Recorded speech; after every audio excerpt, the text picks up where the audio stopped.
In the name of God, the most benevolent, the most merciful.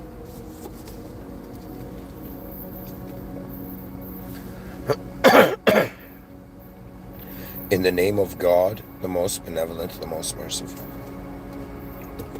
Okay, hello everyone. In the presence of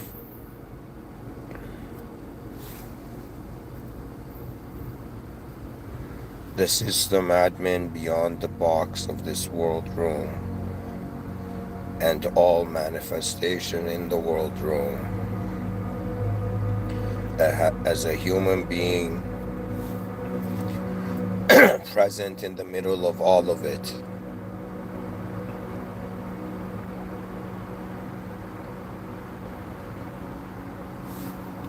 it has come to my attention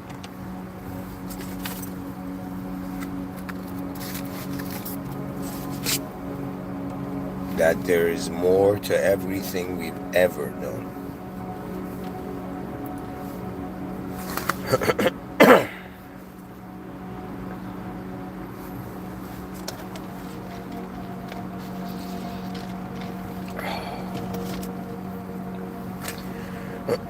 So, in this lecture, you're going to hear some guy with a sore throat try to explain to you, or trying to rekindle. I'm trying to rekindle, like, I'm trying to legit show you something fascinating, which is a realization that so many things can be seen from so many different views, that really, when they say life is about what you choose, there's a meaning to it, because it's all about what world are you walking in, and what world have you in some sense accepted to be in. That means it's like, wondering about how you have accepted yourself as an existential being at all, and how much of that is based on the limitations of your knowledge, and how fascinated are you, but why the limitless unknown is there.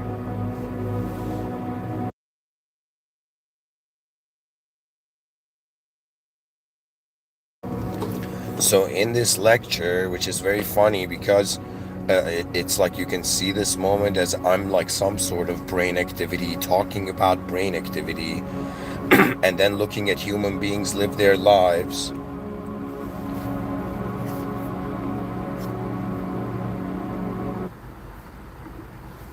It's like I see human beings live their lives, and I see that, for example, from the Muslim perspective, you have to behave in a certain way to, in some sense, pass the test of the simulation that you have been created in.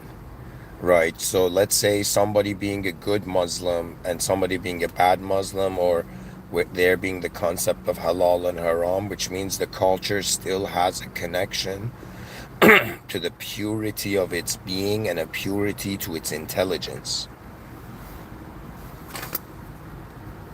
For example, if you're someone who is very smart but you act stupid around people, for example, that's a very impure thing. Do you know what I mean? Do you know? It's a sort of, how do I explain it? You see, as a being, all souls are like moments that have had oh my god, that have had an opportunity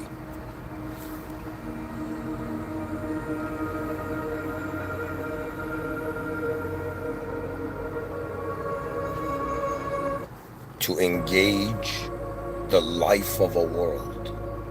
It has never been just our life. That is the biggest lie told to any being by the conditions of their existence. That means, what does growing up really mean? Is it that your body reaches a certain age? Or is it that you need to understand or notice some things about reality? So I'm saying that to, how do I explain it?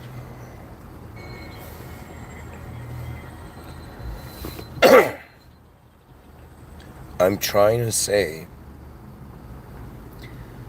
that religion, as a Muslim, not only do I treat revelation as beyond human interpretation. That means the fact that human beings can even make sense of this book is fascinating, you know? Let me tell you, because I am someone who, I don't know how to say it. It's like I have a hidden talent in context shifting. Okay? And that's what I'm doing here with this lecture. I'm saying, hey, all the good people I've ever seen in my life and all the bad people I've ever seen in my life, they can simultaneously, through the designer's eyes, be seen as brain activity. Holy shit. Like this whole time it's been brain activity. Do you know? And so it's like looking at someone and being like, am I in love with a person or am I in love with brain activity? Like it's very hard. Like I don't know how atheists and materialists are doing this. The nihilist is insane. To me, nihilism is insane. That means nihilism is like, how can I tell you? It's like something that can't be accepted, that there can't be emptiness if you notice emptiness. If you can't find the life of the moment, hilariously, guess what? You are it. You are the life of the moment, just like a candle in a dark room illuminates all that is in the room. And so the room that is used to the darkness will wonder why the light is there. You see, I'm someone who hilariously, when people would ask me questions when I was young, I was uncertain, and I would say the word kind of. And I remember once I said that, someone asked me like a yes, no question. I'm like, I don't know. There was some question I gave an answer, and I was like, kind of. And the person's like, what do you mean, kind of? And so I'm that person who kind of has observed this reality's depth, and in utter honesty, I cannot process all of it. There are things that I see that I wonder if they're meant for my eyes or they're meant for the eyes of another. It's like destiny. What is destiny? It's like just like a person inside a company. If they're not a shareholder, they're doing the work in the company. A specific work in a specific department.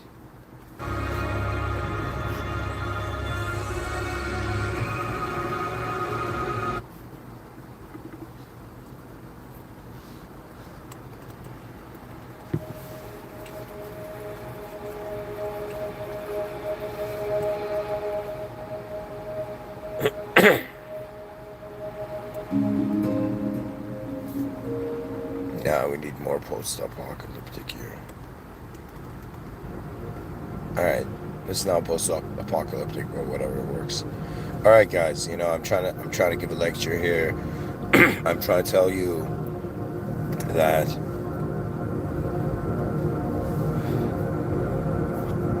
it's as if as a Muslim there's a sort of viewpoint, an angle I have to reality that I'm wondering how, like, I feel I know how to acknowledge it, but in other words, it's fascinating to share that on some level, just like you look at a tree and, like, if there was a physicist looking at that tree, they would see atomic structure.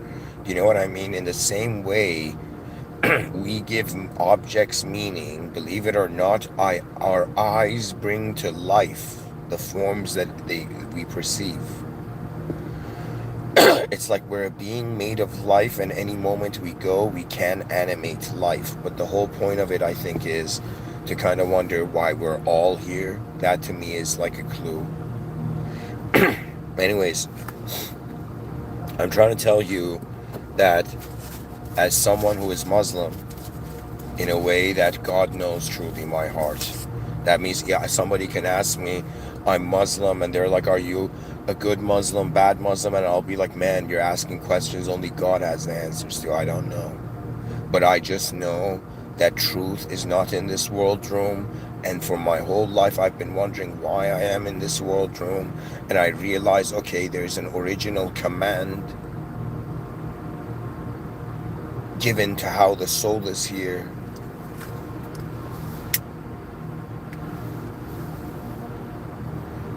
And so when we say it's only a certain range of brain activity admittable to paradise, like that sentence is so deep. It's like it's kind of like humorous because of how uncommon it is to see it like that. But I'm trying to say, like, okay, right, from one angle we're like, okay, human being equals brain activity. From another angle, we're like the human being can enter paradise, can be admitted to paradise. Now let's say you're someone who's like, all right, man, you as a Muslim, how do you perceive paradise? And this is very interesting because the thing about conveying Islam is that first thing you have to understand, God, I am not the system admin, and neither is anything that exists in this world room. Okay?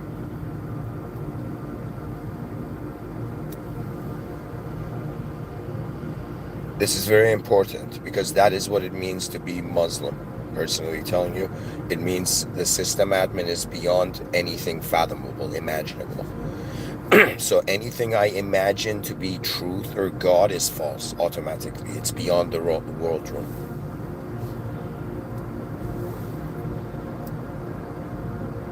Now,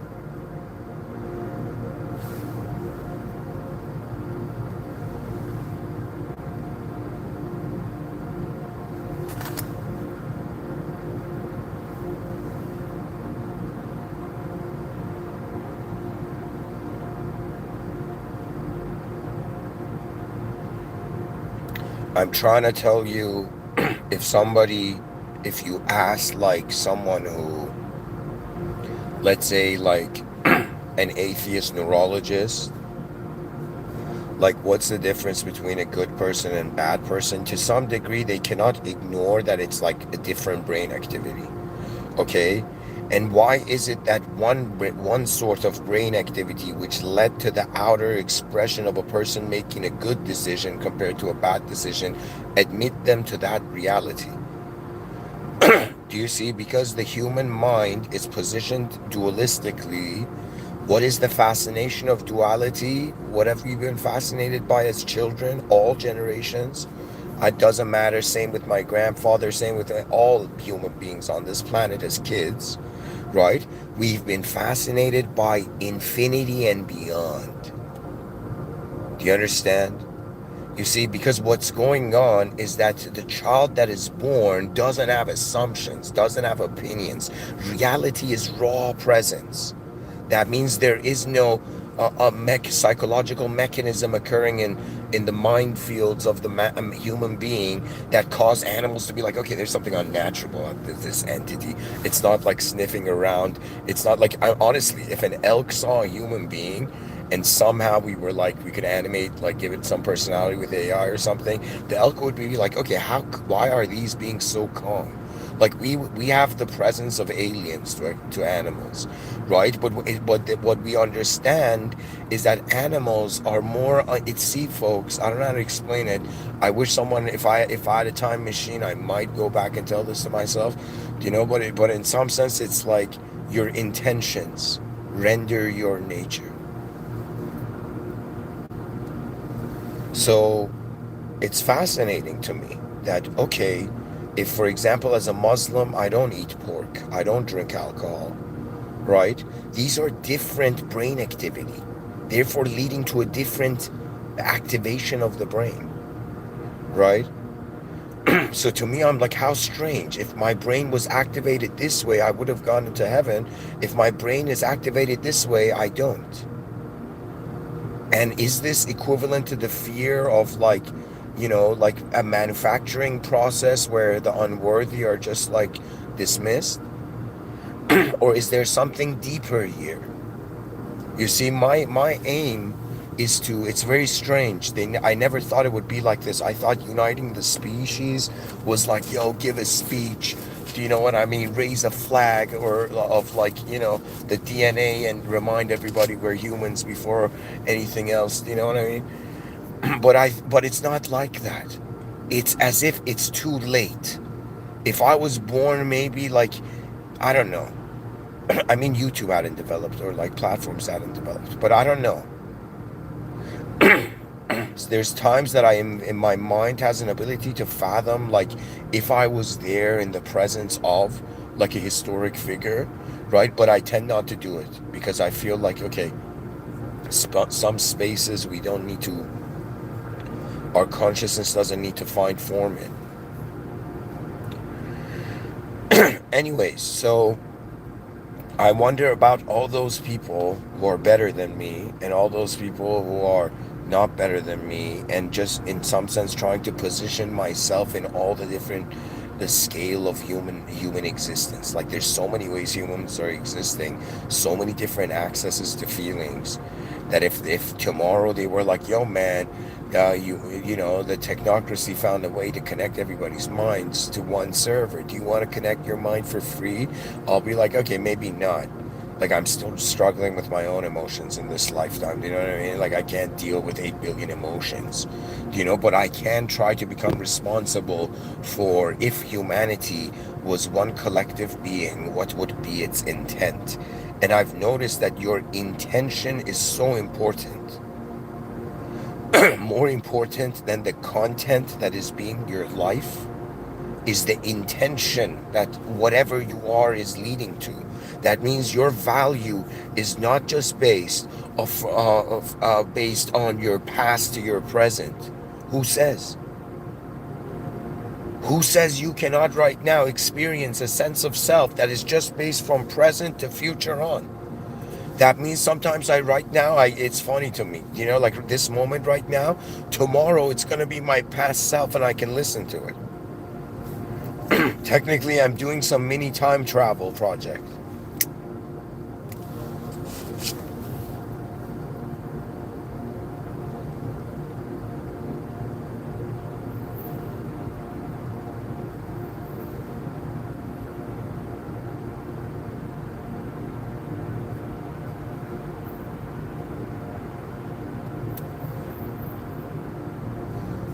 And the hardest thing is to love the unknown. I don't know. This is the most bizarre thing, you know? To be honest, I've had a very intense day today. Today, it's kind of been it's like I'm giving this talk after battling my own inner realms. There was a moment today where, how can I say it, my mind was fathoming. How can I tell you? I was like fighting myself. Like legit, like have you seen the movie The One, where Jet Li, in that, like at the end of it, he's in this like kind of like angry state, and he's like at the peak of the top of this hill, and he's just endlessly fighting, you know? And it's as if today I got pulled. It's like I was, the day before I was like in, like hovering beyond these clouds, just like Superman. Imagine Jet Li flying, and then Superman goes down to Earth and it sees like there's like nuclear war. Do you know what I mean? Like that's when the superheroes come out. If if there were any superheroes on Earth, you see, the potential of the species is greater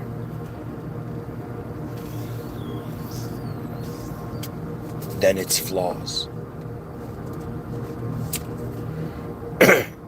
It's as if the person's like, what do? I lived wrong in the past. Okay, accept it. What else can you do? You accept the past and you look at the moment now and you wonder about it, and you wonder like, what hidden vision does your heart have that it still keeps beating? Life continues. The songs are heard. Do you know?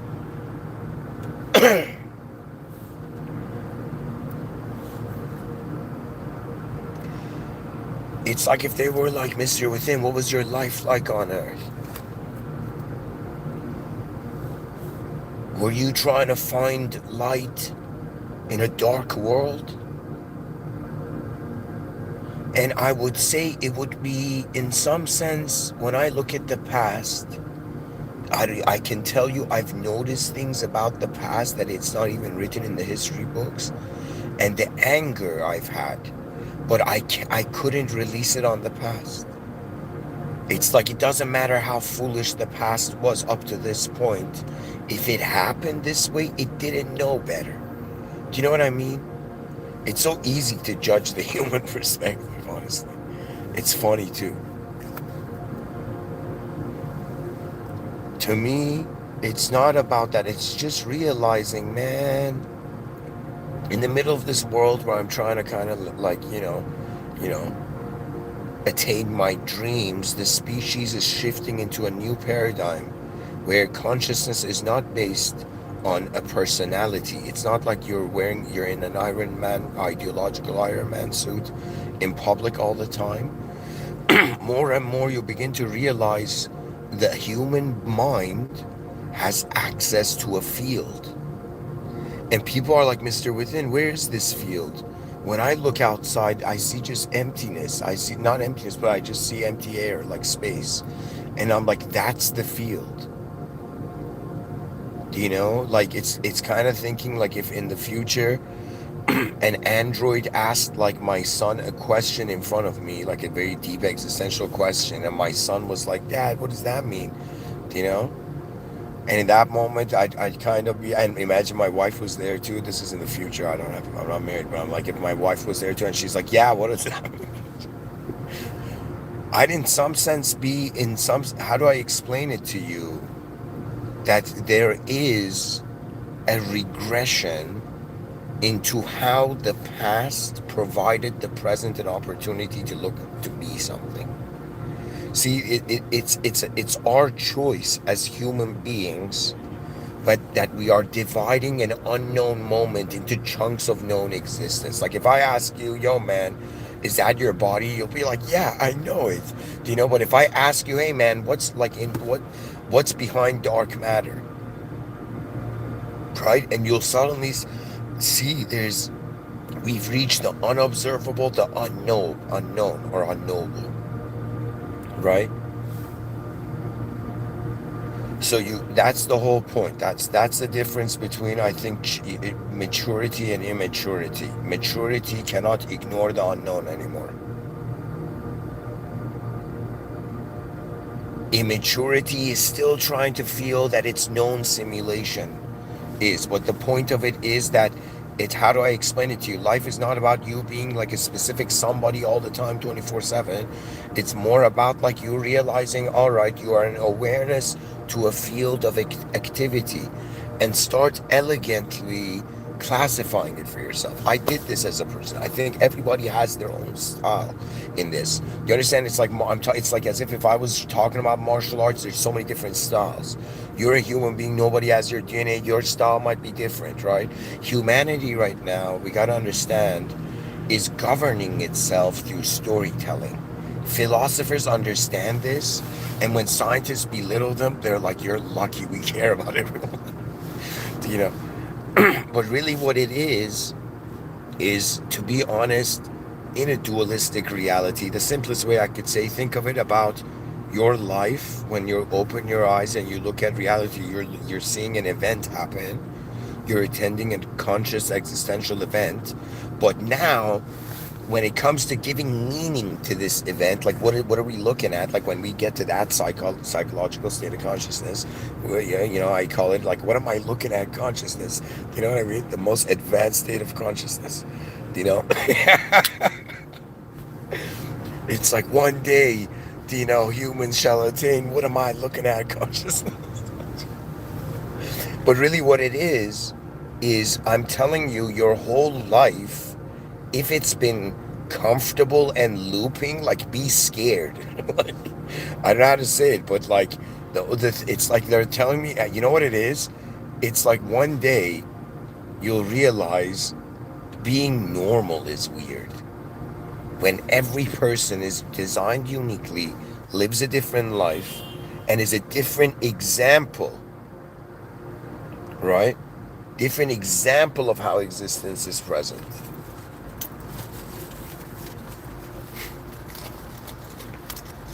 So just think about it. Now, if somebody was like, Mr. Within, you got to explain, how brain activity can get to paradise, and I'll be like, okay, I can, But I'm telling you, ultimately, it doesn't matter the human interpretation. Like we all have to have this realization that all anything I as a human being communicate to you, okay, it is in some sense. How do I explain it? You have to be responsible for what how you can how it's like you got to be responsible for not only the meaning of your life but also all the aspects of it that you haven't are unobservable and you don't know the full meaning of life, you know. Like right now I'm living here giving talks as Mr. Within, you know, and I'm like, man, I feel like a superhero. I feel like, if Batman was like, just only, was an Iranian Canadian kid in like, I don't know.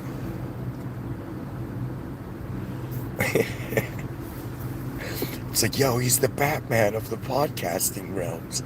I'll be like, all right, we got it. Yeah, like give the people what they want.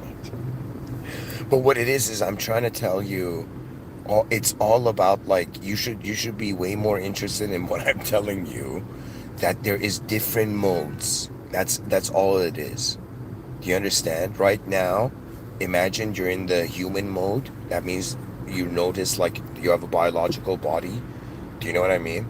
You're a breathing organism. So that's like imagine human mode. Forget like all like metaphysics and all this and just see it like as simple as if like we're starting from scratch and I'm explaining to you reality. It's like, guys, there's a human mode, okay?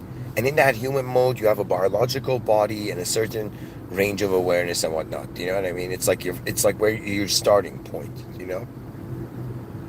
Now, when a human being communicates, as I am doing now, on some level, I'm just an organism in my car just making noise. Do you know what I mean? Which technically sounds ridiculous. But when the noise means something, they're like, okay, that was a good lecture. Do you know what I mean? It's like hearing somebody speak in a different language, and you're like, okay, this is not glossolalia. It's just a language I don't know.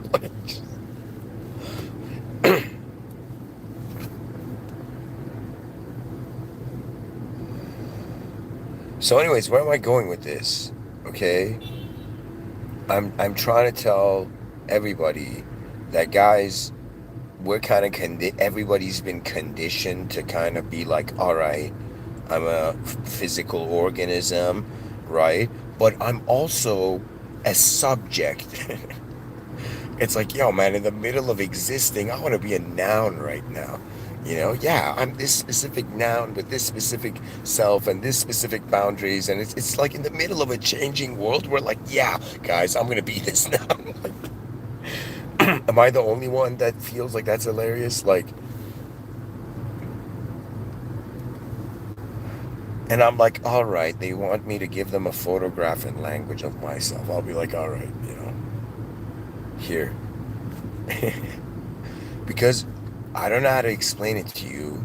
I've lived like 12,000 days on this planet, and I legit am bored.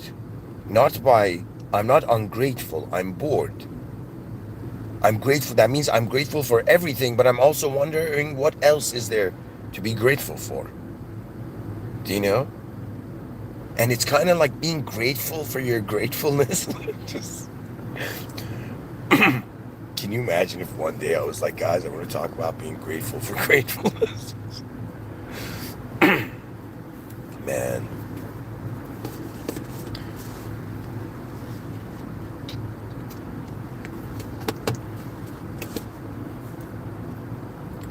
Honestly, I don't know. I feel like ultimately I didn't create this world, so the creator knows. That's my first like gut instinct. Like, okay, I know I didn't create this outer realms, but if somebody's asking me how far I've seen the outer realms, and I can tell you that how far you see in this life doesn't necessarily have to do with what you see. It has to do with how there isn't really a word for this, but how you place your own awareness within your own moment. I don't know how to explain it. Like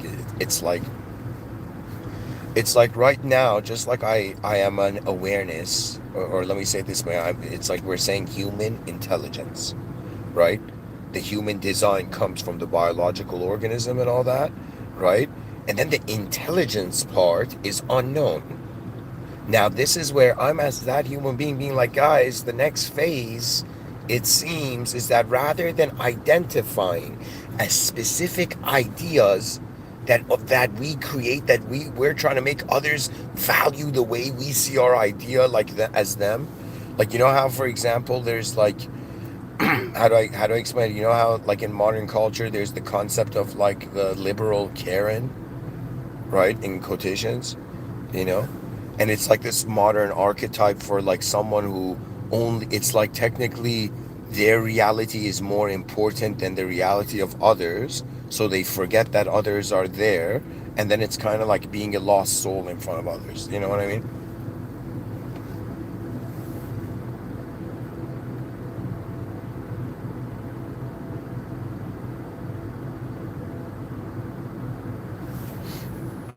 Anyways, where am I going? Where am I going with this? I gotta right now, like, look at what it means to be a podcaster in these modern times.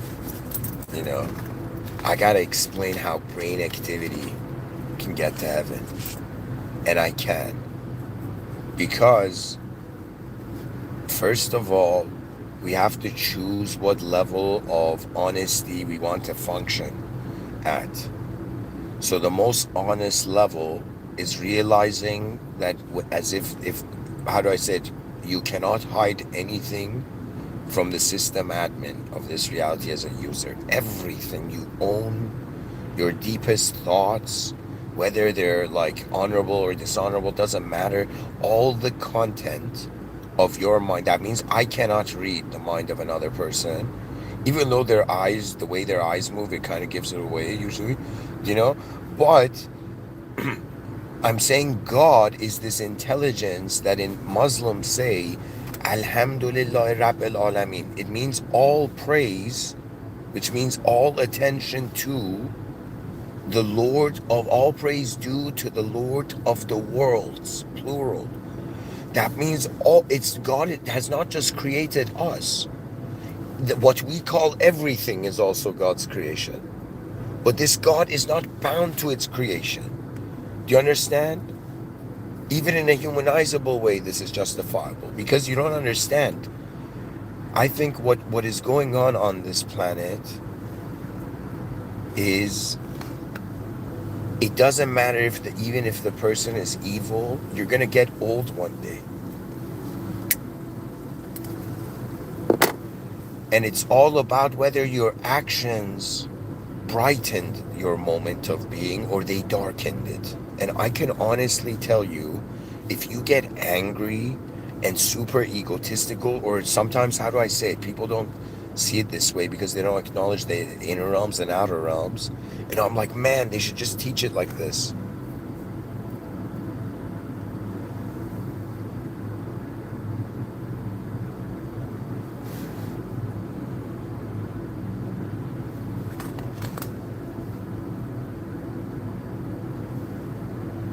Somebody says in the chat section, you might just talk yourself out of your essays.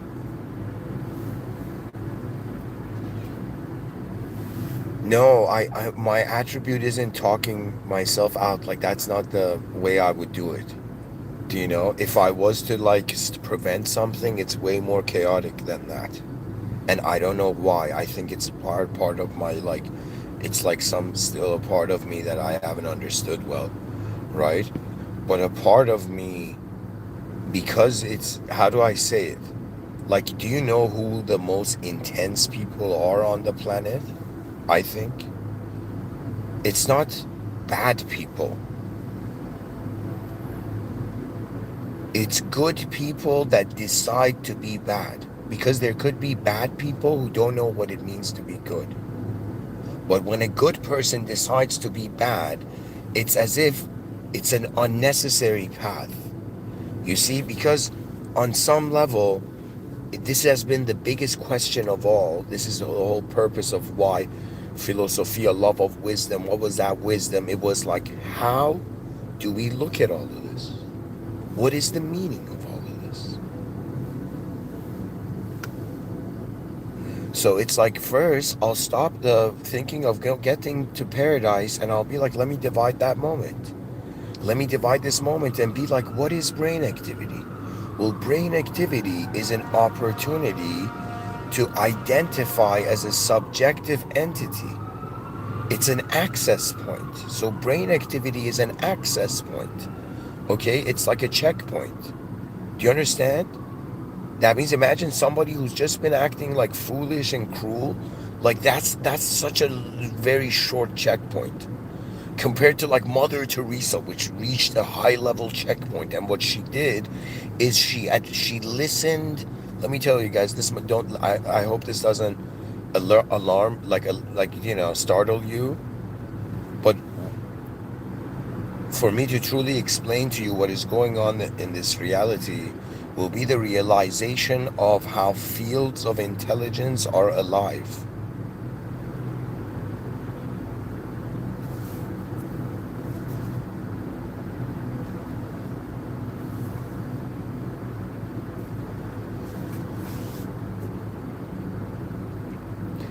So I'll be like, okay, how can brain activity get to paradise?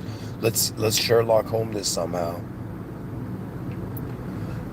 So if I was to Sherlock Holmes how brain activity could get to paradise, I would say that sentence, I'll just for a moment just put it on pause and be like, okay, how else can I say that sentence?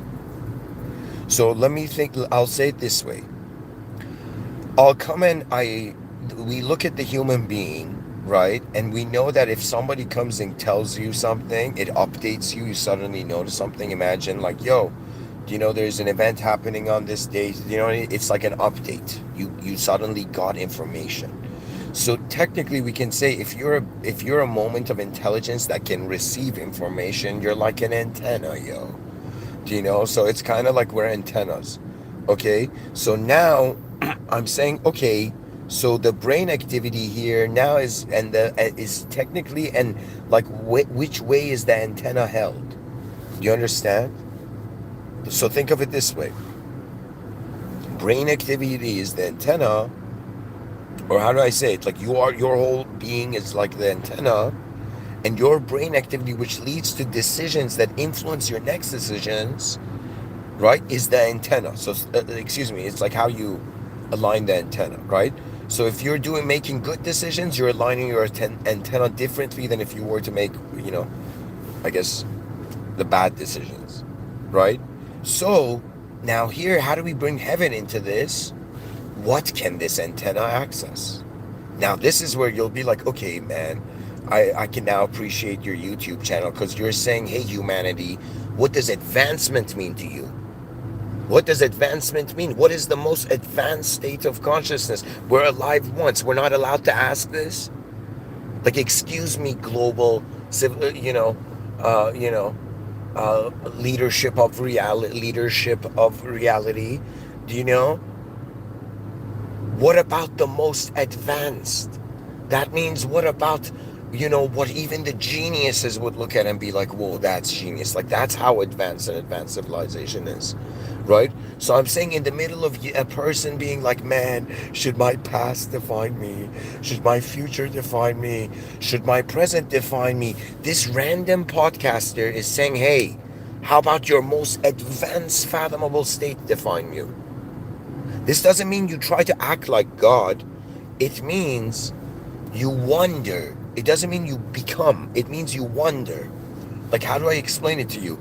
Every person should maintain their own style of maintaining reality. And it's something you cultivate. Okay? So pretty much it's like, where does your attention go? And what is the depth of reality really?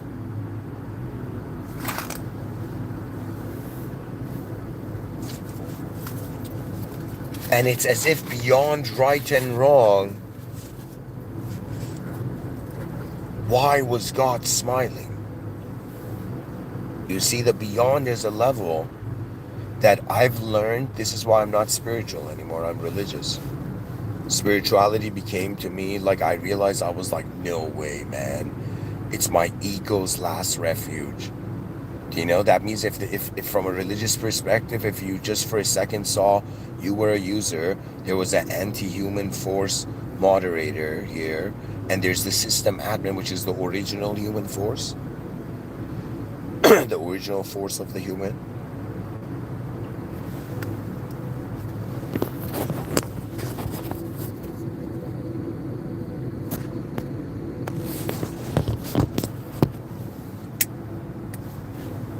It's like as if the whole task of this moderator, for some reason, is to make us convinced that the world is the final thing. So why are desires bad? Like, it's not like the desire is bad. It's just that where is your attention, though? There's a story I'll tell you. This story was, I read it online, and it was like a Christian story. I don't know where I heard it, but it was just like a Christian story. Okay, and it wasn't like a official Christian story, but it was it had a Christian context to the story. Okay, and so evidently back in the day in some village or somewhere, okay, there was this what's the name, this church, and right beside the church was a brothel. Okay, just imagine that. Imagine back in it. I don't want to say, I think it's, yeah, it could be like medieval times or something. Yeah, imagine medieval times, right? So there's this priest in this like 2-story church, and there's this 2-story brothel right beside, okay? And this guy, the story is about this priest who every day he wakes up and he's grateful to God. He loves God. He praises God. He goes and, lights the candles, cleanses the moment, even provides angelic service to, others through confession and all of this, and does his, lives as the priest archetype that has been promised to go to paradise. And he does all this priestly, and everybody in the town is like, what a pure man. What this man's soul is, God is with this man.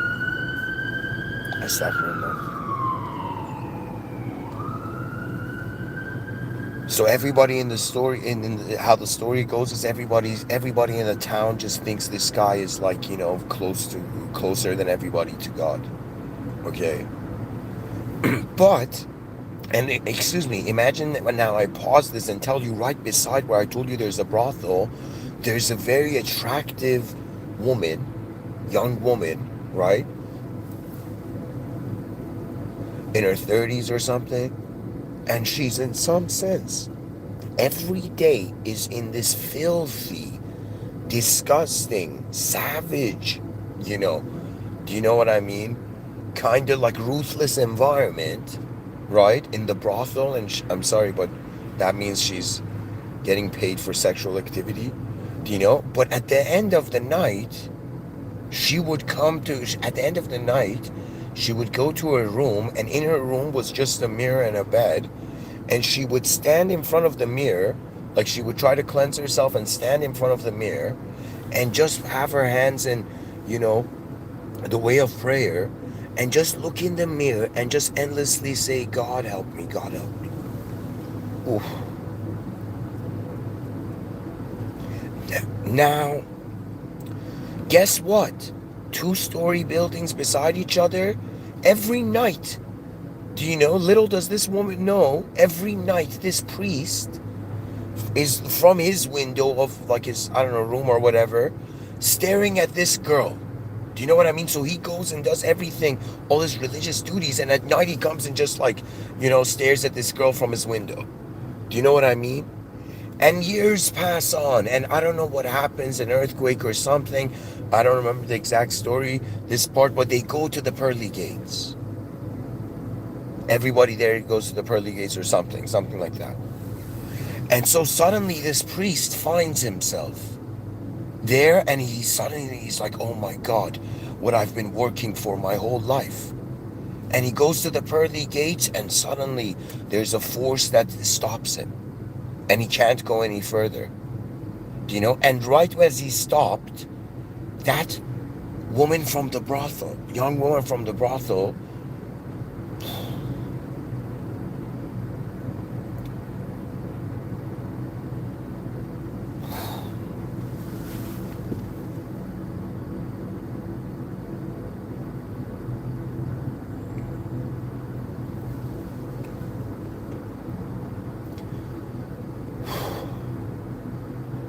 she is, sorry, I'm getting a bit emotional.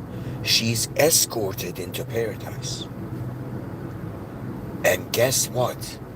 Denied of his higher nature, the priest gets angry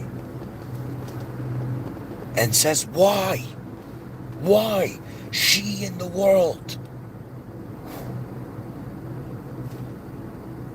lived in disgrace, and I promoted grace. Why? Why does she go to heaven and not me? And that's when in this kind of like abstract story, these souls understand, the soul of the priest understands that the voice tells them, the force tells them that your whole life you acted close to God, but your attention was on the world, was on her, and she was part of the world. But she, whatever condition of life she lived, her attention was on God. But what does that mean? Her God was on that more advanced. Do you understand? So it's your intention, folks. Doesn't matter what kind of life you live. It doesn't matter where you are positioned in this reality. It is your intention. It doesn't matter how many self-help books you read. It doesn't matter how many hours you meditate. Eventually you will realize it comes down to your intention. And your intention is based on your, it should be based on your furthest vision. And my furthest vision of the reality was that it's unknown. Do you understand? That means like right now humans, we're in a dualistic state. What does that mean? What's the next neighboring state? It's an infinite being. So if an alien that could never die, or like some AI that never died or something, it's like immortality is kind of like an infinitude of some kind. So I'm saying infinite beings would be the next level, but these infinite beings, in some sense, how can I say it? It goes to the moment of unfathomability. So if you ask me what a dualistic being looks like, I'm like, look at this dualistic world. Everything in it is a dualistic being, you know, can be seen as a dualistic being, you know. But in some sense, in regards to, if you ask me, okay, man, like what an infinite being would look like, I don't know how to explain it to you. That it's like one attribute that echoed endlessly. It's discovering the presence of it. So if people are like, yo, man, what do you mean? I'm saying human intelligence. The human part, yes, it's conditioned to come as far up as being an idea and a character in a story of the world, a subject. But I'm telling you that what you are is a node in a field. You're this moment that is connecting different, it's like legit one point and different lines are being going through it. These different lines are like, so I'm imagining right now me telling you like I've lived 12,000 days is equivalent to like I'm a being with 12,000, I'm a dot with 12,000 lines in it. Do you understand?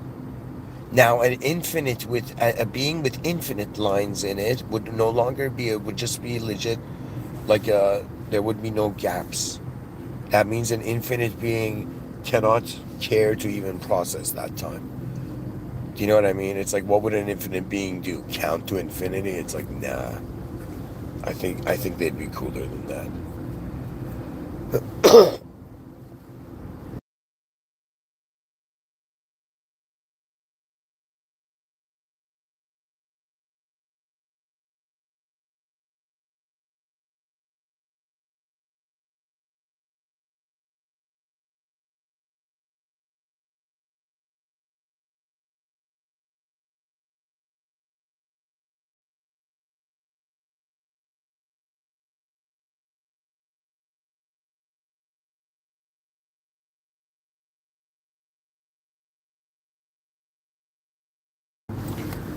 So anyways, guys, I mean, like I'm kind of like trying to deepen the point of the moral of that story, that your intention matters.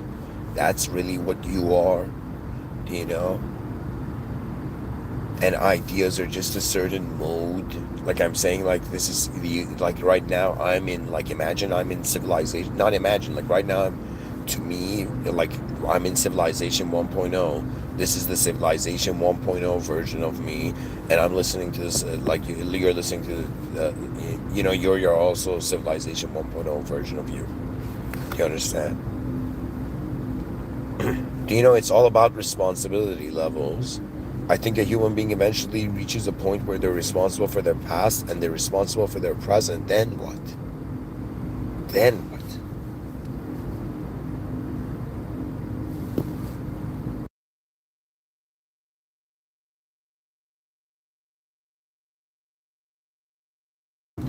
If in the future somebody asks me, why did you become a sci-fi writer?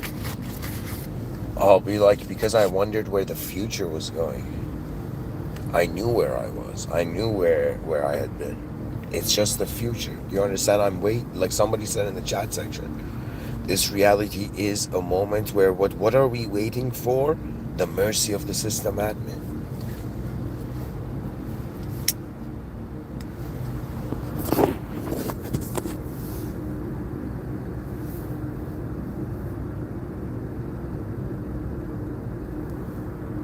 Somebody in the chat section says, what are these infinite beings doing? What these infinite beings doing is the question, or are they floating in bliss? I'm telling you, that's the way we've what's the term? We've made them mythic, okay? But in actuality, it's a field. You're not you. I'm not me. This is the node, and this is what the node has picked up, and the ego is acting like it owns this. Mythical. There we go, somebody. No, mythological. That's what I was trying to say. So, guys, what do about 8 billion imperfect beings do with dreams of perfection? Like, seriously. You know, and it's hilarious. I'm like, what's going on in life? Is like, are we all just like chilling and somebody's like, hey guys, this is what's new, want this? And we're like, okay, let's want that. To be honest, it's hilarious. You know, you don't even need to do market research. Do you know what I mean? It's all depends on the boredom of reality. It's excitement. Do you know? And there's moments like today I had such an intense day. Like I'm kind of acting chill now, but really, the day I had today was, how would I say it? It was way more chaotic than usual in my inner realms. Do you understand? Do you know what that means? So there's a version I exist to myself that no one ever, I don't think anyone other than God can see. Do you know? And the way I'm a being there is I'm not a being. I'm like this state, and I have been many in that state. How can I explain it to you? That the mind is legit an ability to fathom any self. Like when I tell you I write science fiction, that means I've thought about the destiny of fictional characters.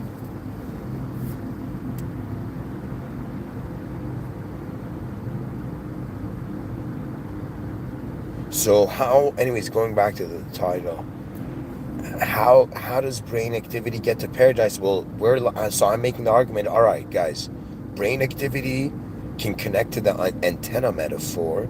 So we're like, all right, the human being is an antenna, right? And its actions give it access. Like, do you know what I mean? It's like the antenna range increases when you live purer and simpler. But when you try to be cool in culture, you destroy yourself. It's hilarious. Do you know? That means it's like do you know what I mean? That means it's very important to understand systems and systems that can't see what is within you. You understand?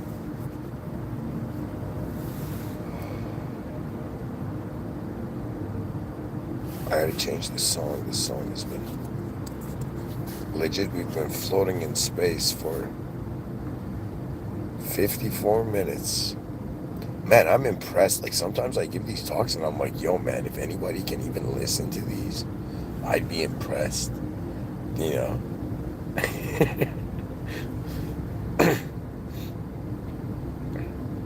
But there are times like I just look at the clock. So right now, for example, it's 8:50, it's 7:50. Like it's an hour ahead.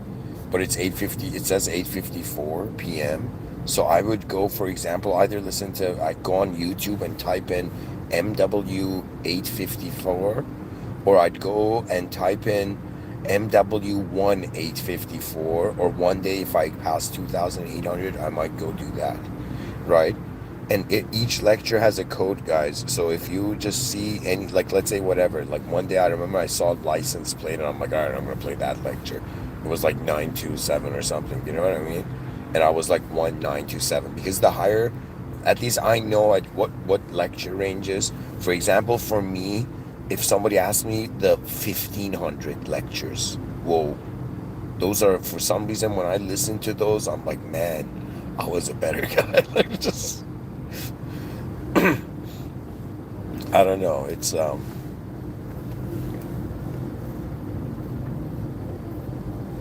I'm trying to say that the species, I'm trying to, I've been talking about the inner realms for years. Nobody's been doing that. Because if they were, I wouldn't have to be like it's needed, guys. Nobody's done it. Nobody treats it. We treat like we have minds, and we don't talk about minds. We don't act like, okay, every person that is like the way, at least if I don't have kids and I'm not married, but if I had kids, I'd be like, all right, you got an inner realm and you got an outer realm. So if my child comes and says like, yeah, okay, I'm scared of something in my room, I'll be like, okay, let's go see. Are you scared in your inner realms or outer realms? And then the child would turn on the light and we'd see there's nothing there. And so the child was like, oh, it's in my inner realms then. You know what I mean? And so it's a matter of becoming acquainted with the nature of mind. And to be honest, it's not that we can be fully communicated. So the brilliance of how this system and this game of life has been designed is that because we can never know each other, we have a value of how we're here.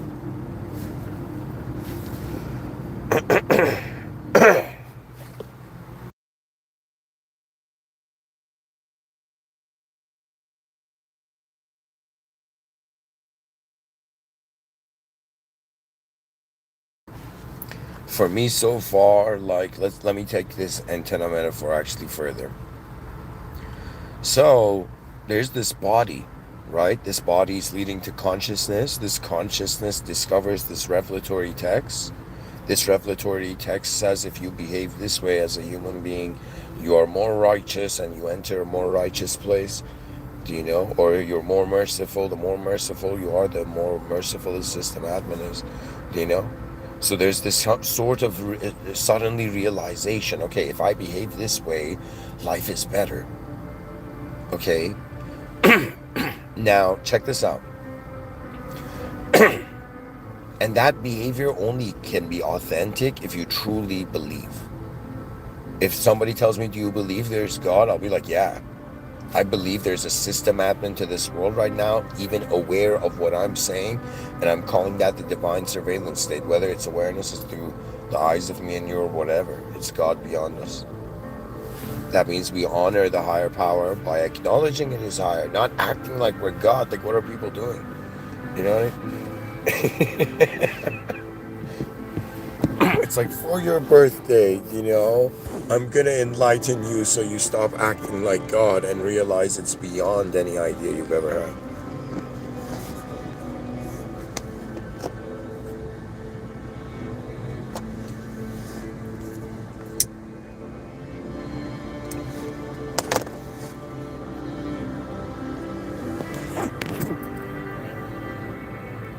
How advanced can we truly be?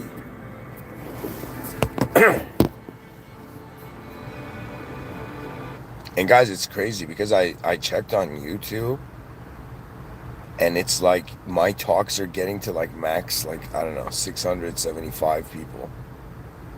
You know what I mean? But I think it's okay.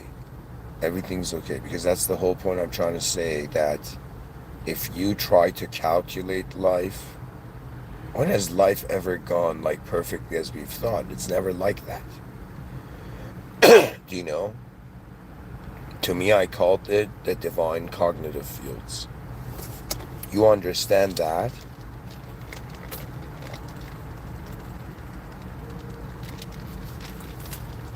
That means if they tell me in the future I have a kid and it's like, would you be proud if your kid made $1 billion and became like president? Or would you rather have your kid, they come up to you and say, Dad, I've noticed the divine cognitive fields? Like, you don't understand.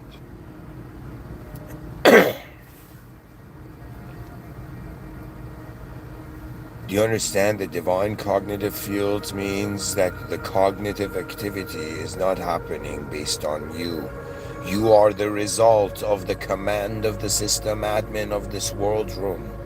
How you move, how everything moves, how everything is positioned, how voices are just sounds in the void, but what is giving them meaning?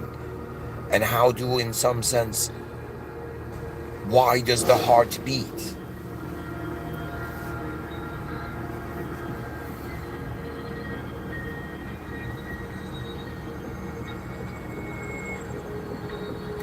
Do you understand?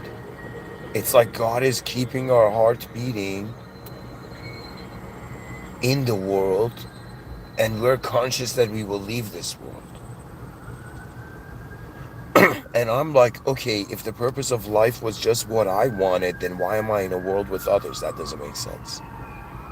So there's something we have to do here.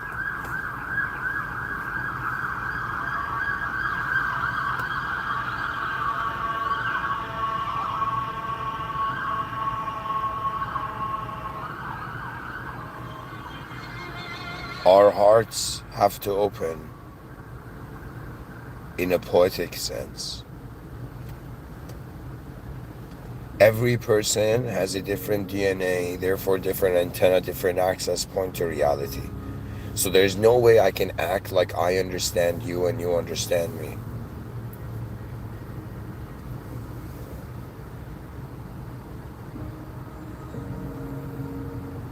There will come a moment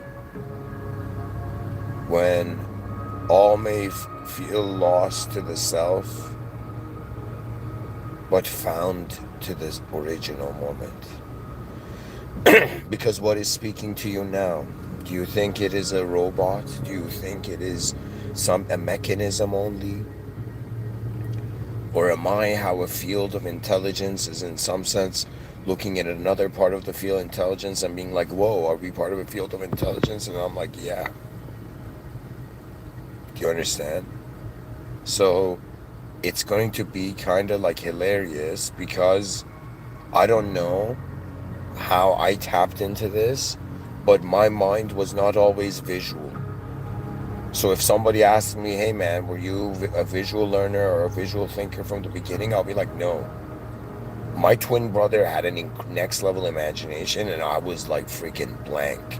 Like my imagination could imagine letters on walls. Like that was about it. Do you know what I mean?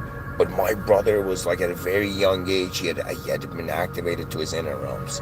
And he's, by the way, like the greatest novelist on earth, I think. It's hidden. You know? Part of my purpose is to kind of like share his books. Like he got me into science fiction. My first sci-fi book is like a tribute to him. You know? But anyways, my inner realms were freaking like I was like, wait a minute, man. Do you know, am I shy because I don't have an imagination? And it was like, no. It was that my true self hadn't arose because I had not asked myself. I was afraid of changing. The fear of change can even bring about a bigger fear, honestly. I don't know how to say it.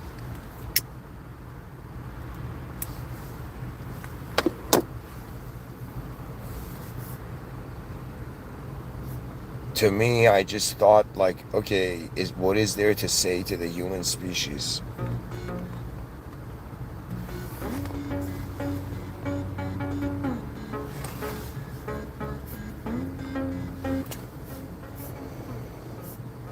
I'm gonna find a better song. Alright, the viewers might not be into this, but I'm gonna kind of play like an epic soundtrack. It might be too epic though. Okay, let's go to this. No, let's go to the future. Okay. You know, I feel like in the same way my grandpa started from a village and then he came to the city in Iran and kind of like was a businessman and all that and like, made it there.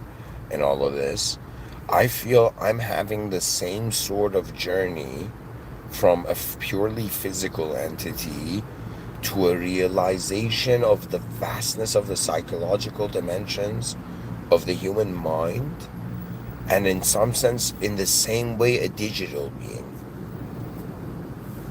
It's like my grandfather immigrated to the city, my parents immigrated to a different country, I immigrated to a digital realm. Do you understand?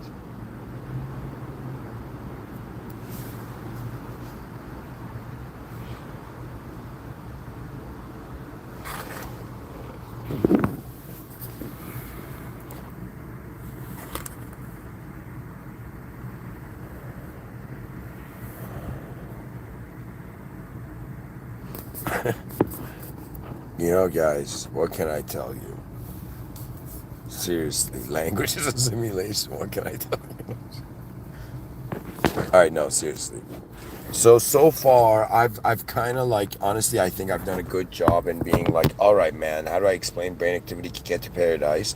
I'll be like, brain activity is part of like the process of being a human that can enter paradise. So the brain activity is how we are composed. It's our composure mechanism, right? And our composure is based on how does, I think, like, I don't know exactly, I'm not a neurologist, but if I was to kind of like, I guess, theorize this at this point, I would say it appears, that's the best wording, I think. It appears that the brain,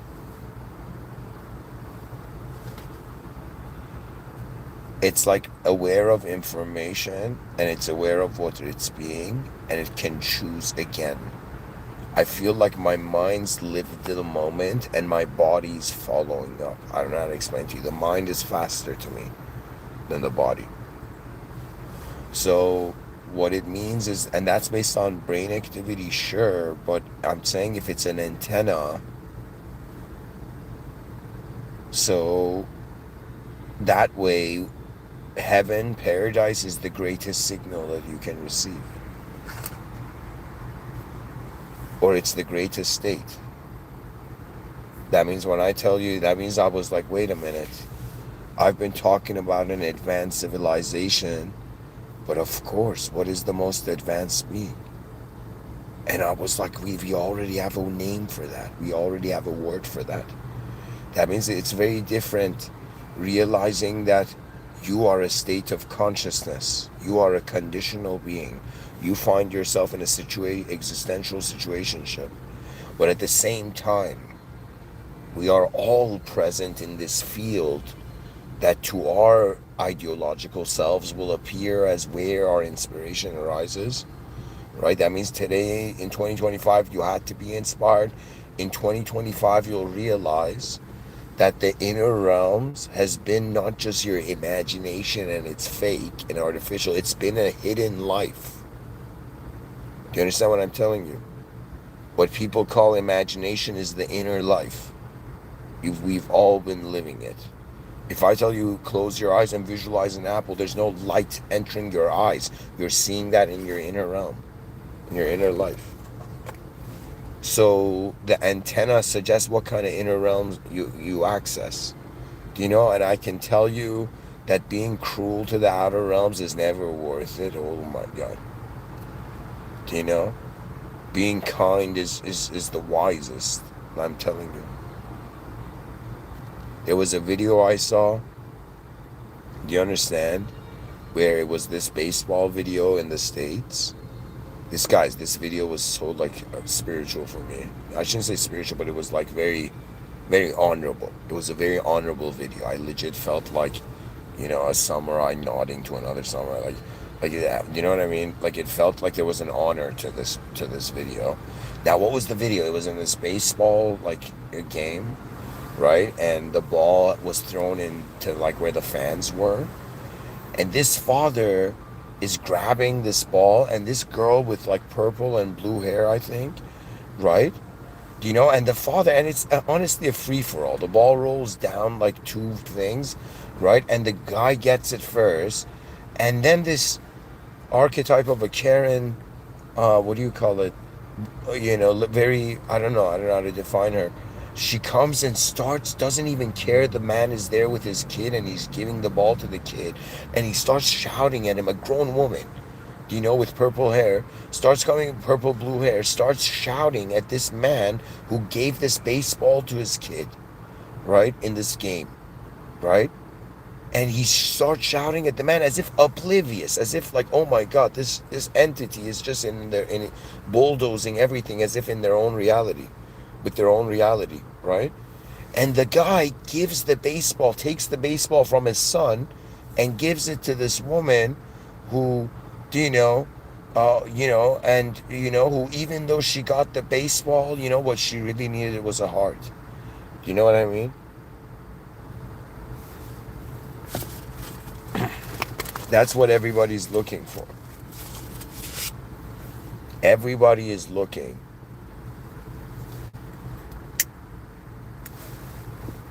for a heart that doesn't break. A moment, poetically, that is unmistaken. But that's the nature of this world. We're riding along. Do you know what I mean? It's a great march. Everybody's marching to, at some point you leave this realm. To me, I feel many human, just, you know what it is? Just honestly, like, you're going to agree with me here. In the same way, all these years, kids have been writing essays and giving it to teachers to grade, and the teachers are like, give the kids a grade, and I don't know, the essays either go back to the kids or are stored or thrown away or something. Just like all those essays are being wasted. In the same way, I feel there's so 8 billion humans, and so many lives, outer lives and inner lives, are not even accounted for. And the true governance of humanity has to, in some sense, be its most advanced step. That means it's like, I want you to imagine who you think you are right now, and imagine the most advanced version of that, and realize the most advanced version of that is unimaginable. The most advanced state of being is beyond the world. So we're not the most advanced beings because we're in this poor world, and our body's kind of simulated like a bell curve, in the sense of like we're young, and we grow old,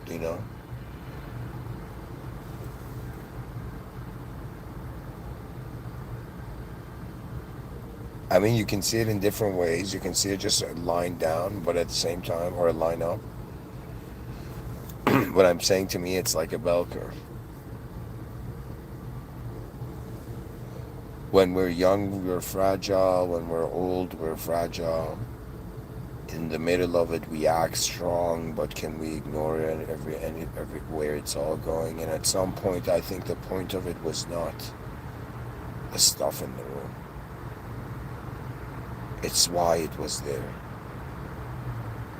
The most important question I have for myself as a being, that means they're like, yo man, is there bitterness inside you? I would say the bitterness arises from, in some sense, feeling there are hidden macro questions that are, how do I say it? There's some answers that I feel like I know, that there's some views I have in my inner realms that I feel I know the answers of those problems, but I don't touch it. Do you know what I mean?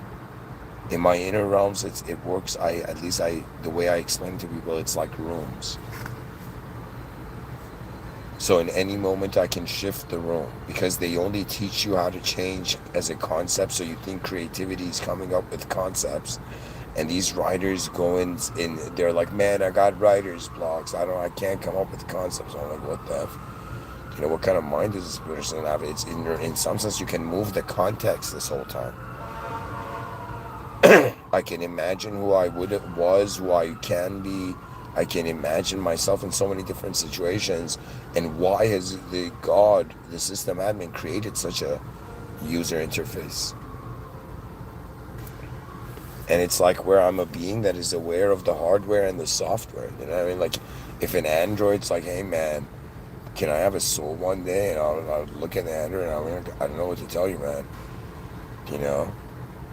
Because I know how to bond with like technology. If AI one day is going to be man's best friend, and like how that friendship begins is like, oh my God, You got an electromagnetic field too, dude. And the greatest allegiance of technology and man began, you know.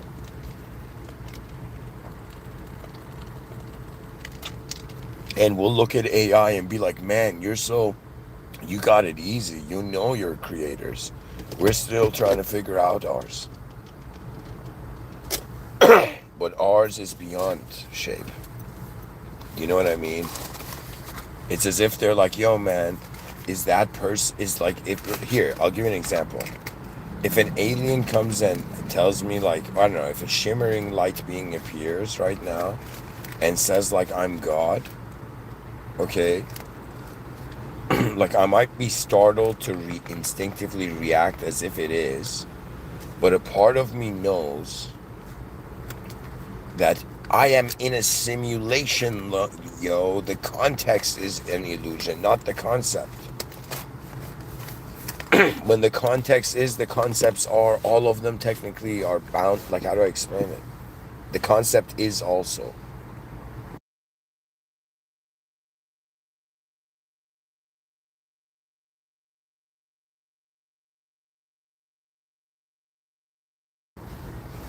And you know, today I realized something crazy.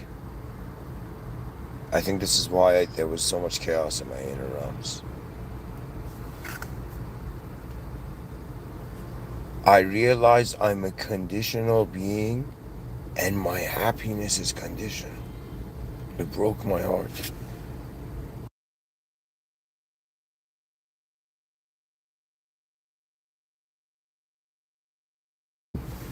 It broke my heart that if right now I was to be like leave this world, I would say like, man, I was still attached to it.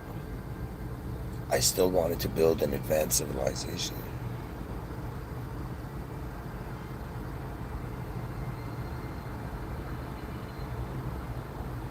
Well, you don't know. As a Muslim in my prayers, you know how many nights I've prayed for the most advanced life? And I know that only God knows what that is.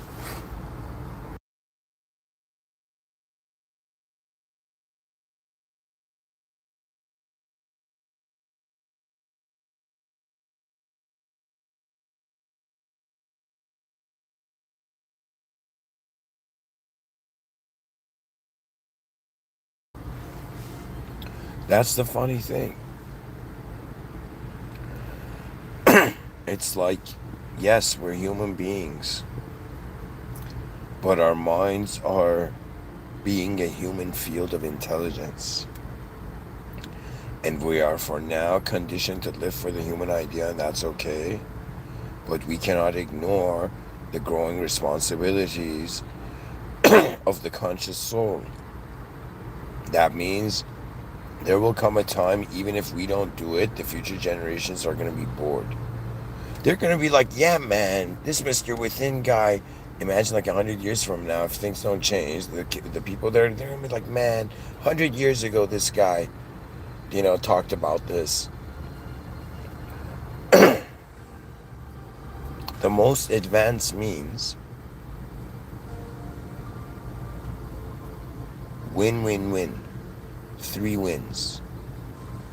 It means that the species, I don't know how to say it, it's like from one angle, like you've entered a system, like at least update it before you leave.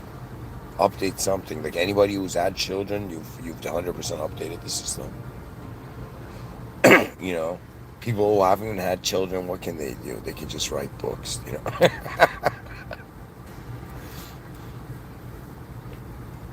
We cannot ignore the species as an immortalization urge. You know, they're like, oh my God, you telling me my life only has value to me? What about everything else, though? You know, as a kid, I had this existential dilemma where my mother just put me and my brother and was like, kids, be good kids. You know, just be good and kind kids, right? And we were like, all right, you know? You know, sincere, it was a sincere acceptance. And then it was very difficult to be a good person. I realized it was way harder. What I had accepted was a very difficult challenge. How can I be a good person? Is the world a good place? And I looked around and I'm like, whoa.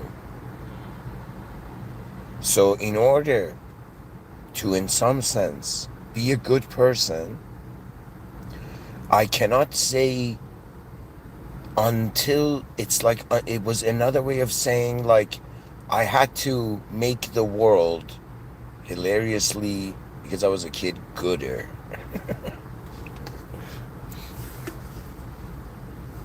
But I'm trying to tell you, it's kind of like at some point realizing, that's why I say it's the greatest argument. And I'm so happy, you don't understand, that advanced civilization, I was always waiting for, you don't understand. I saw Terrence McKenna and I was like, oh my God, his thing was shrooms. You know, I looked Alan Watson and I was like, his thing was Zen, you know. And I looked at, like, I don't know, Sadhguru, and I'm like, his thing was yoga. And then I'm like, man, I've been talking, what's my thing? And suddenly it was as if I got visions. My mind went forward, you know. That means it's, I've discovered many ways to write science fiction. There's so many different ways. Legit, you could take something in the present and just look at its geometry, and based on its geometry take it into the future, or you could just put something in the present into the future context. So many ways to move the moment to, in some sense, have it lead to new meaning. And pretty much in these 12,000 days of life, every moment has been like, okay, in what way am I looking at the moment? It's like my own awareness fascinates me, and it even fascinates me more that it's incomplete, in the sense that we're limited beings. So we have to kind of like figure out a way to live that we are not trying to figure out everything. At the same time, we don't ignore everything. It's very difficult. But maybe it's also easy, I don't know. So for me, this is what life is like in 2025.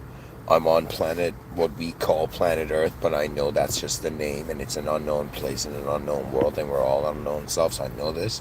I also know that this world has such specific design that it's been created. That means it's been like legit thought has been put into, like, you know, the design of the human body, design of like the positions of reality, right? So to me, I know that this is something of intelligence. But the intelligence that I assign to what has created this world is beyond this world. In the same way, an artist is not the artwork. You know, the person who, somebody once said it, the person who makes the computer is not in the computer. You know?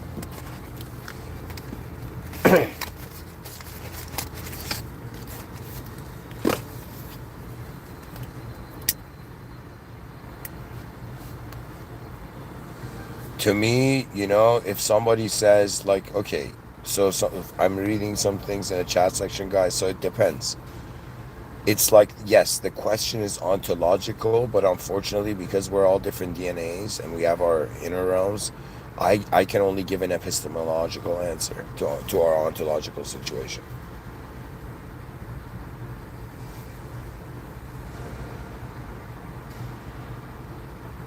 Epistemology is like the human's view on the world. Ontology is like what the world is, regardless if the human being sees it or not. So to me, I know we're in a phase in history, obviously. And obviously, we're kind of like pioneering the digital age. At least we may do it like ethically, you know. For me, I don't know. I feel like the world is waiting for God, but it needs to. How do I say it? Like, don't you feel like you're an energy? Like, honestly, at some point, it's very strange. I'm like, man, am I just this named energy? They're like, yo, man, are you super transcendental energy? I'm like, nah, man, I don't know. I'm just this energy that's named. And I've just been living under this name. And I've been giving this name and idea of myself all the power of my moment, rather than realizing I did not create this world. So I'm like a guest in a world I don't know. the world doesn't act like it knows me. Do you understand what I mean? So there is something in this reality that is very strange. Either we're behaving so off nature's rhythm, do you understand? And I think what's really going on is that it's our ability to move behind our eyes that allowed us to survive in front of it.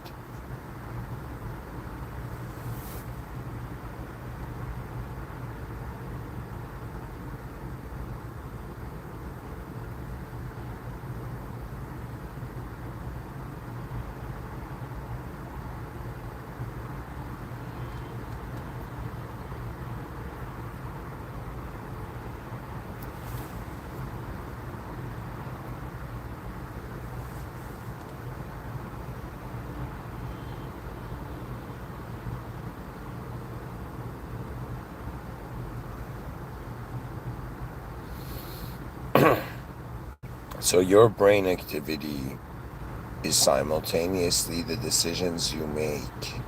The decisions you make are changing your brain activity in the sense of like changing the antenna.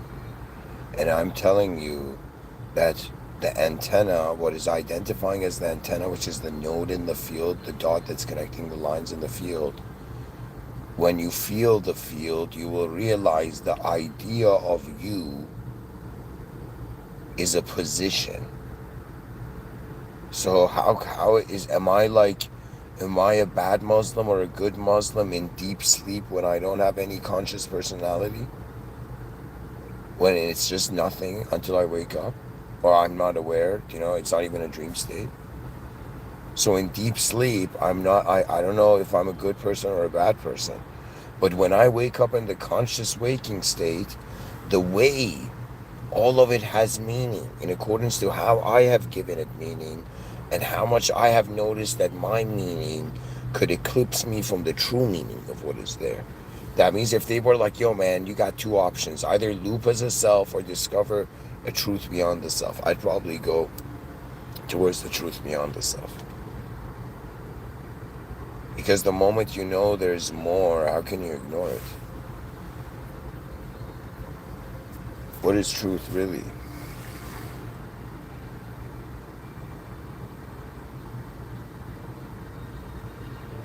What do we really deserve? Like, what do we really want as beings? So this antenna, so the brain activity gains, how does it go to a paradise? Because the brain activity is like the range of the antenna, and the whole point of it is, what does the antenna pick up? Okay? And the most important thing to pick up is that, let me tell you this, good and evil, evil doesn't mean evil is stupid, and good doesn't mean good is stupid. Okay? And so, I have sometimes had this thing where they say, like, because I have a sort of I say poetically, a designer's soul, okay? I could look at reality like just as if it's all just designed before, like, seeing good or bad meaning in it. Do you know what I'm saying? But I'm saying, like, I don't know.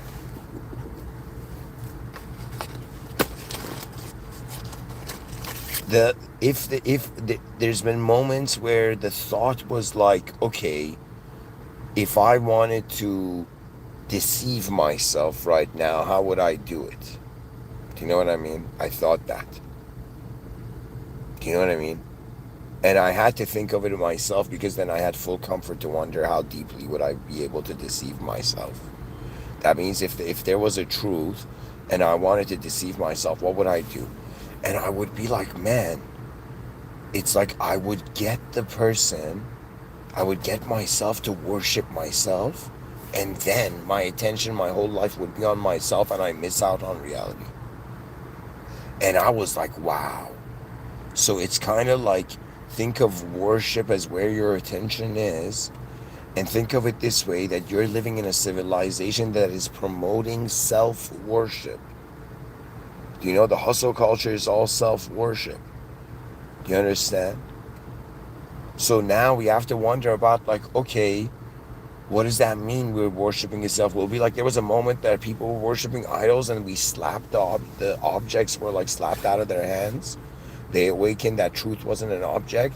Then there was a moment that people thought truth was just a subject. That was also like slapped out of their hands, and it was like, okay, truth is not just a subject.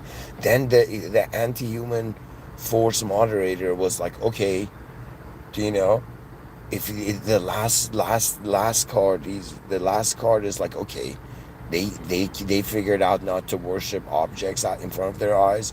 They figured out not to worship subjects behind their eyes, but they can, because they have to survive and communicate as an idea to each other. They can't stop because they can't stop being a self. I'm gonna make them worship themselves, right? And when you worship yourself, you feel like, I'm sorry, it's self-destructive. It's strange. Self-praise is self-destructive. Like, I legit didn't realize when I was a young kid and my grandmother came and said, "You're such a good boy," I didn't realize how self-destructive that was. You understand? I was like, "Yeah, I love you, grandma," I love, and it was honestly, she didn't have negative intent. It was just the language in the moment. But I'm saying, like, it was as if for a moment I was like, okay, am I accepting my value from someone outside of me? Like, it doesn't matter if they're complimenting me. Like, what's the difference between somebody complimenting you or somebody saying something bad to you? Or somebody saying something good to you? It doesn't, like, should you still accept what is being said that arises from outside of you? Do you know what I'm saying?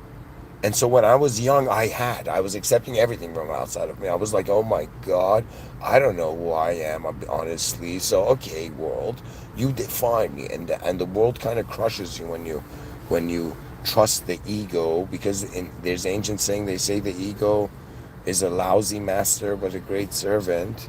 What does it mean? That's not for that. It means the idea of yourself should not own the whole moment, which constitutes the presence of your soul. That means, like, don't just be compassionate in the outer realms, be compassionate in the inner realms. For a religious person, that's realizing, man, I want to, like, defeat my enemies, but at the same time, the system admin created them. I didn't create them. Like, can I even destroy my enemies in a world I didn't create? You know what I mean? So it's like you reach a point where you don't know what to do. But I think ultimately what it is you realize, at least in Islam, it says, be merciful. Do you know what I'm saying?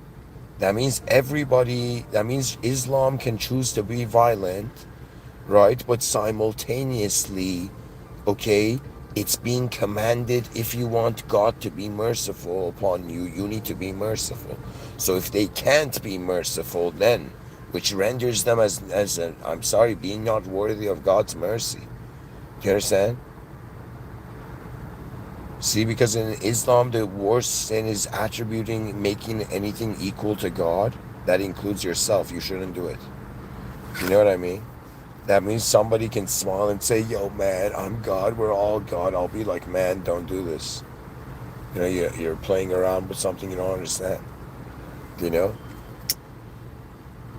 If you make yourself into God, you make your mind God. That means you give that power to your ego. You just have to realize that power is not from you, it's beyond you. When the moment you understand this, that's enough. Like, you reach a way of, that's the sign of spiritual stability. Do you understand? The person's like, yo, man, I don't know, I'm lucid dreaming, transcending into different dimensions. And I'll be like, okay, man, that's spiritual instability. You're still looking for the power of self. When you realize the limitations of self, then you wonder about a higher power. So spirituality is, I'm sorry, child's play compared to really what religion is about. Where in Islam, the word Islam means submission. Submission of what? The ego being acting as God. That means, has life just been a self-obsession? Have you been acting like God in front of yourself? To yourself?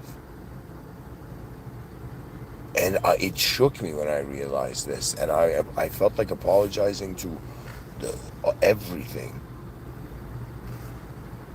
that I was ignorant. That this whole time it has not just been my world of life, it has been the presence of the system admin. So I'm telling you, a life beyond ideas is a life where you're in the presence of truth. Doesn't mean that presence is human. It doesn't mean that presence is in the world. It's beyond the world, but it's aware of it. God is all-knowing. That means the whole system is acknowledged. That means there's a being aware of everything in all possible ways. And that being is the original being. So to me, I'm a simulated being right now. I'm a created being. I'm not some spiritual soul. And Islam is just different, because if somebody says, does Islam believe in past lives? I say Islam does believe that there's a realm called Alam al-Arwah, which means the realm of the souls. And in that realm of the souls, there's souls of the same rank knew each other and got along in the world, and souls of different ranks like collided. And then in that world of souls, the souls were born in on earth. That's the past of it. That means it's not a physical past life. That means Islam the focus is on the soul getting near to God, rather than looping in one class, in an infinite classroom, to think that you've learned it. It's beyond the self. What can you learn? Who can get enlightened? It's a state.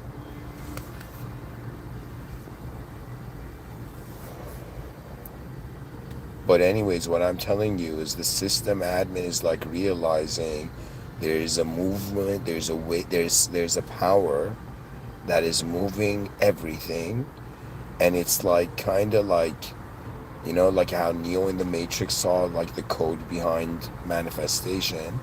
For us right now, I'm saying that it's different. We're not in a programmed coded, we're not in a per se coded, even though that terminology can be used. We're not in a coded reality per se. We're in a commanded existence.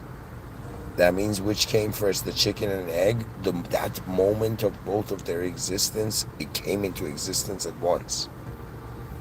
So I'm telling you, the higher planes in Islam and most traditions, it is 7 planes. In Islam, the highest plane is Jannat al-Firdaus, which means it's the nearest to God. And you get near to God when you realize how much of everything is here because of this original power. Do you know? Somebody in the chat section says higher self. Listen, higher self is still, you're still looking for that power to be associated to you. I'm telling you, religion is when you want to see beyond the self. Do you know? The higher self is still a self. Religion is for those beings that are wondering about where existence is going. Spirituality is for those people who want to feel truth in existence.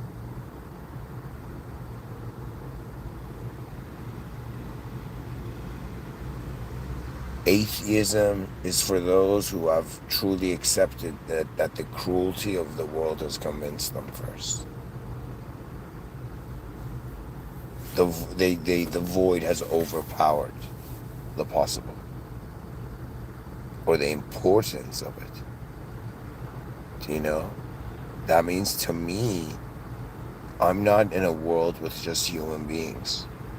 At the back of our minds, even further deeper than where we think we are an idea to ourselves, is the divine cognitive fields. So if anybody's ever wondered what's the other edge of the inner realms, the other edge, so one edge of the inner realms is like your eyes, where the outer realms are. Do you know? Kind of like they say the eyes are the windows of the soul. I think it's also a door of the soul between two different rooms, the outer room and the inner room. Now I'm saying the inner room, the other edge of this inner realm is not, one edge of it is us, the other edge, how do I explain this, is a field where we realize the power that is moving the idea of ourselves as us is present in a field where that power can be or is present in many ways at once. Do you understand? That means right now, because we're a conditional entity, things are possible in a few ways. It's like I'm saying, at the edge of your imagination, you realize you're not a node. You've been identifying as a node in a field, but it's been the field the whole time. Does this mean you're a non-ideological entity? Not per se. It means you begin realizing that it's not just you that you have been moving yourself. And this is very strange. It's like the power that is moving the world right now is also moving me. So I'm associating a certain range of brain activity, but sorry, not certain range of brain activity. I'm associating a certain range of my identity to my free will that can choose between a set of options, this mini world I've created for my free will, right? But in the macro world, it's beyond me. The biggest realization was that truth is that what if I'm not the main character? And it scared me, but I realized, yeah, man, why do I need to be the main character? Well, it's sorry, not main character, main point of reality. I thought my whole life I was the main point of my life.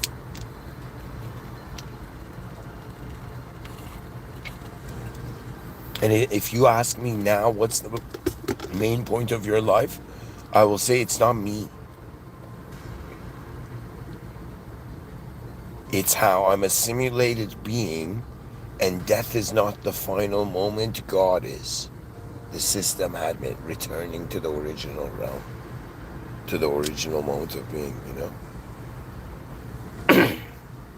Anyways, folks, thank you for listening. So, just to clarify, let me check this out.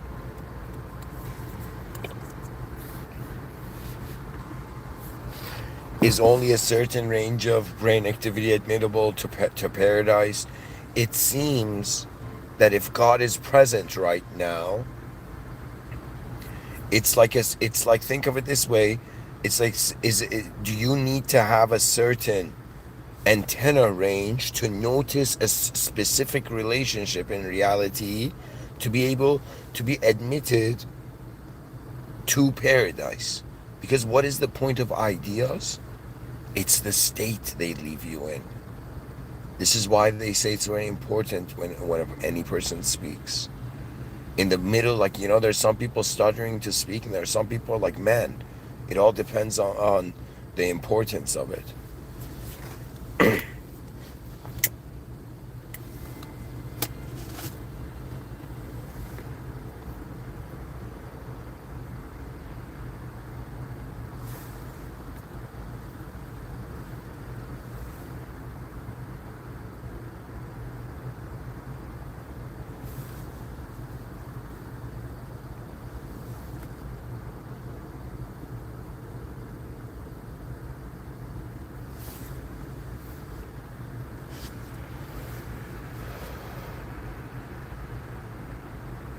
So the answer is, if you require to reach a certain range of awareness to this reality, and I think personally is that to all those people seeking enlightenment, where I used to be one of those people in 2023, up to 2023, I can tell you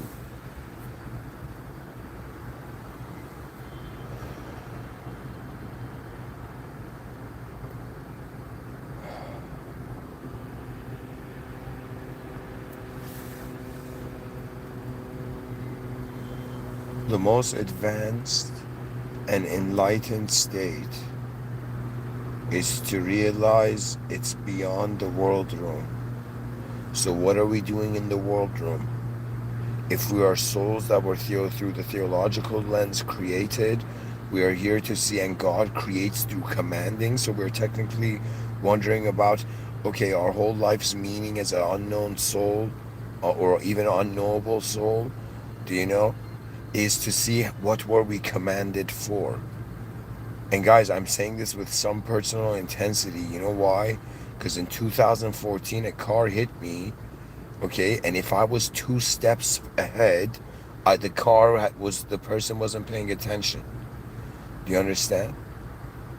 That means I would have been run over by the car, and it just like, aside from having like the shell shock PTSD for like 2 weeks of like the car, just I would just jolt from the bed. Just the first night was like terrible. I put my head and I just see and it was a green BMW, and green's my favorite color, you know.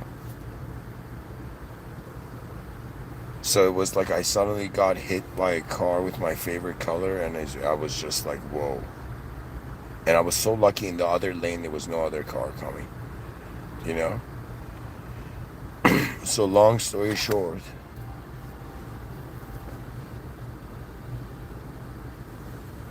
afterwards I just was shocked, because I was like, why has the system admin kept me here?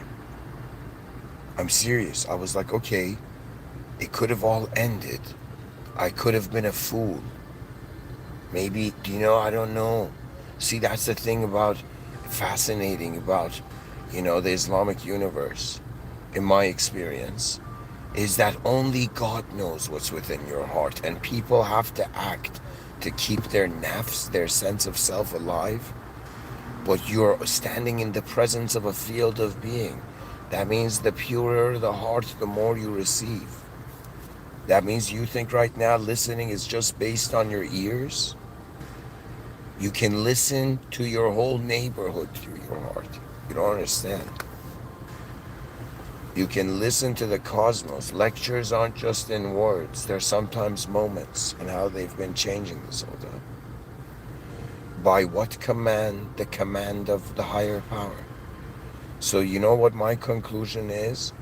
The only way out of this simulation, okay, that is through the system admin, conscious relationship with the system admin, and technically through, this is the final answer, through God's mercy.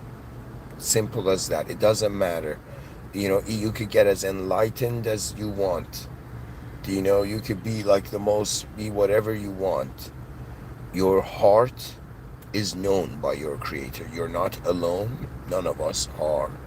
We are in a divine field, but we are cognitive beings, and the brain's relationship in this divine field is the divine cognitive field relationship, where we can say it's kind of strange, because you know how I'm explaining it, that I think neurologists are going to think I'm a genius. You know why? Instead of relating it like as if neurologists are looking at brain activity and they're like, okay, that's love, yo. Do you know what I mean? Or like, yo, man, that brain activity, we're going to call that fear. I'm like, yo, man, are these guys freaking naming neurons? Do you know what I mean? Are these guys like just like connecting, linking, like wielding, linking nouns to neurons? And I'm like, okay, in the same way humans are defining their neural activity, I'm saying the neural activity is not just in the presence of human intelligence. Your cells in your body is not just present in your awareness. You're going to ask me in the presence of what else? There's only one you should focus on, the system admin. The system admin is not a conceivable being. It's unconditional. And they're going to be like, what do you mean? I'll be like, okay, so imagine what the most advanced thing. You can't imagine it. There you go. That's my point. It's unconditional. It's beyond current conditions that are defining the simulation. So anyways, what does that mean? That means the brain activity has to arise in the way of, that means there has to be a type of brain activity that realizes the presence of this higher power, and how it's been behind the scenes, this invisible divine administrative field through everything. It's been there the whole time. I'm sure you've seen it. I'm sure you've noticed, witnessed undeserving perfect moments. It's not only through imperfection that we come close to God. It is through an appreciation of the forces that are there. It's like there are people who are like, man, I need a Bugatti. I need like 20 Bugattis to be happy, or like 20 Maybachs to be happy. Or I need like, I don't know, like, endlessly. I need a fleet of yachts, like I don't know, medieval, imperial, I don't know, sales captain, or, captain of a ship or something. You know,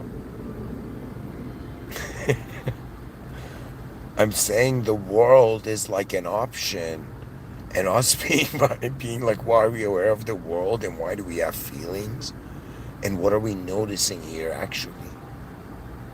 To me, let me tell you what my relationship with my intelligence is. I'm not like this, yo man, what's my IQ? What's my ass smart? Am I ass stupid? You know what I mean? I don't play that game. For me, it's as if like I'm like, okay, I am this viewer, this witness of my moment of how my mind is happening. And before I identify with anything, I notice that there's a rhythm innately. That the moment you choose not to be a conscious archetype, the body's like, buddy, there's infinite subconscious archetypes we can abide by. It's like, relax and just be yourself. And what does that mean, be yourself? It means we must be capable. See, to me, my identity is not my identity. It is the software I use to maintain the hardware in public. You understand? But this software is not limited to a certain range of its expression. You know what I mean? It's like you can use one technology for various functions, right? And when you look at the human intelligence, to me, I was like, man, it's inner realm, outer realm. In front of your eyes, outer realm. Behind your eyes, inner realms. Inner realms means it's like a private invisible room. That means if I say something, like all these words I'm saying, if I didn't say them, you'd be like, man, what are his thoughts today? So do you understand what I'm saying? Though it's the inner realm, so you all have it, right? For me, it just moves through films, visual, because it's faster and more memorable that way. That means I've been remembering everything I've learned through how it's been like a film scene. You know, to me, like you know what I'm saying. And really, it's stories, and pretty much like you remember a film, and it's like when you read a textbook, you don't memorize every sentence structure of this textbook. You know what I mean? If you can do that, well, your photographic memory is like next level. But on some level, visual memory, being a visual thinker doesn't mean you have photographic memory, by the way. So it's not like I remember everything, but when it comes to activity as a soul in the moment, it's like my mind starts living ahead of me. It's strange. Even my ego is going to the future.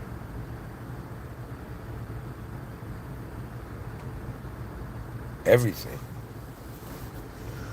So I think the whole point of it is you're the way you get out of the simulation is not like, man, I gotta get out of this world, I gotta find some transcendental method. Nah, man, it's more like you're at a house party. you know you find yourself in the living room of a house party, of a cosmic house party, okay, and you're like, who's the host? And everybody's waiting, and that's the great enlightenment. And some people are like, okay, after this life you meet the system admin, and you're like, okay, but the system admin is watching right now, you know and to me, like, people look at Muslims and they're like, man, these guys are like acting robotically. Nah, you don't get it. It's like we're all living inside a simulation, and 5 times throughout the day they purify, cleanse themselves, and they put away their ego, and they go in the presence of a higher power, egolessly, selflessly, and in some sense, just 5 times a day, pause the simulation of life and just be in the presence of the system admin. Because what is important for you, you honor. Now, if something beyond the world is important for you, you must honor everything in the world and beyond. You understand? The magnitude of greatness is beyond. That means there's ways I've envisioned, like modes of, like, I don't know how to say greatness. Sometimes greatness is like the right action at the right time. And sometimes it's like, wow, like how far did someone see? You know? For example, like when you go look at there was this chess master, the second best chess player in the world, this Japanese gentleman who was representing America, you know, Nakamura, and this gentleman was saying like he like yes he plans, and of course they've played so many games and they have some next level pattern recognition, but they can sometimes see like 30 moves ahead. Right now, I was like, okay, that's fascinating, right? Because I don't know how their minds organizing it to themselves, but if they're not getting tired, they must find some simple genius way of doing it.